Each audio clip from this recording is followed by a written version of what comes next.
কি করলো বাংলাদেশ আমাদের ঘুম নষ্ট করলো, নষ্ট করে হারাম করলো হারামজাদাগুলো। আমাদের তো বাংলাদেশ তো ডুবাই দিল, বাংলাদেশ তো বাজে টিম ভাবে হারলো। এই তো আমাদের বাংলাদেশ, এই তো আমাদের ক্রিকেটের বাংলাদেশ। বাংলাদেশ জিতার ম্যাচ হারলো, এটা তো আমরা মেনে নিতে পারবো না। ওদেরকে তো দেশে আসতে দেওয়াই উচিত না।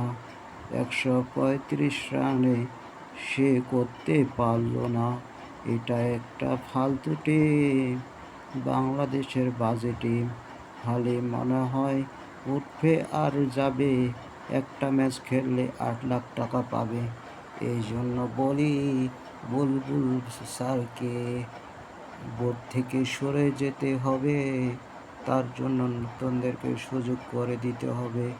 তামিম ভাইকে, এখন তো মাশরাফি ভাই নাই, তামিম ভাইকে ক্রিকেটের বোর্ডের প্রেসিডেন্ট করা উচিত। আর ডিস্ট্রিক্ট প্রতি প্লেয়ার বাছাই করা উচিত, ওদেরকে বাদ দেওয়া উচিত আমার মনে হয়। আপনাদের মনে কী হয় আমি জানি না।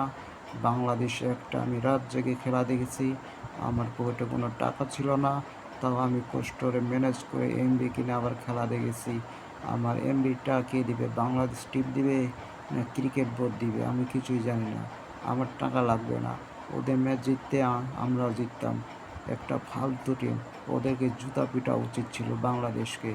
আমি দুবাইতে যদি থাকতাম ওদেরকে আমি জুতা পিটাইতাম। এই শোরের বাচ্চাগুলো কোনো খেলার মোমেন্টাম ছিল না। 120 বলে 135 রান করতে পারেনি। বলে বলে রান নিতে হয়ে যেত বাংলাদেশে। এই শোরের বাচ্চাগুলোকে খালি ম্যাচ খেলায় আর টাকা দেয়। ওদেরকে ম্যাচ হিসাবে ভাগ করে দিতে হয় বাংলাদেশ টিমের। একটা ম্যাচ খেললে 50,000, 50 রান করলে 50,000, 20 বলে 50 রান করতে হবে, 30 বলে 60 রান করতে হবে, না হলে 50 রান। এভাবে ওদেরকে ভাগ করে দিতে হবে, তাহলে হবে। একটা প্লেয়ারের বেতন এই ক্যাটাগরির মাধ্যমে হবে 50 থেকে 1 লাখ টাকা। এভাবে যদি করে তাহলে বাংলাদেশ টিম এগিয়ে যাবে। আর বাংলাদেশ টিম খালি ক্রিকেট বোর্ড দেখায় খালি টাকা আছে, টাকা নিয়ে কী করবা? সম্মানে যত না থাকে আর টাকায় কী করবা? টাকা আজ আছে কার নাই। বাংলাদেশ ক্রিকেট বোর্ড খালি ধনী হতে চায়। আমি নিন্দা করি ক্রিকেট বোর্ডের কাছে সকলভাবে। আমি প্লেয়ার ভালো চাই। বাংলাদেশের টিম ম্যানেজমেন্ট ঘাটতি আছে। আমাকে যদি ক্রিকেটে বোর্ড দিত, আমি 6 মাসের মধ্যে চেঞ্জ করে দিতাম।